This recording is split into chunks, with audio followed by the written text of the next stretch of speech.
Programme শেষ হওয়ার পরে আমরা সবাই স্কুলে চলে এসেছি। তো এখানে এরপরে আমার কোনো রকম আর ভয়েস ওভার দিতে হবে না, আদার্স সবাই দিয়ে দেবে। দেখে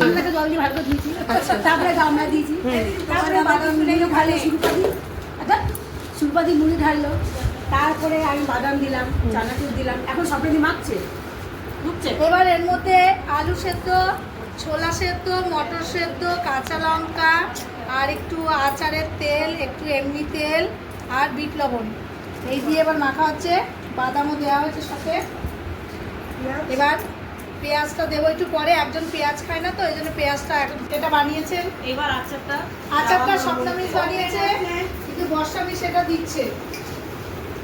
আচারটা কি নতুন আমের আচার? নতুন আমের আচার, গাছের বাড়ির গাছে। বাহ। তো এইভাবে আজকে আমার দিনটা শেষ হলো। প্রত্যেকে ভালো থাকো, সুস্থ থাকো, ততক্ষণ আমার চ্যানেলটা সাবস্ক্রাইব করো। পরে আবার দেখা হচ্ছে, টাটা।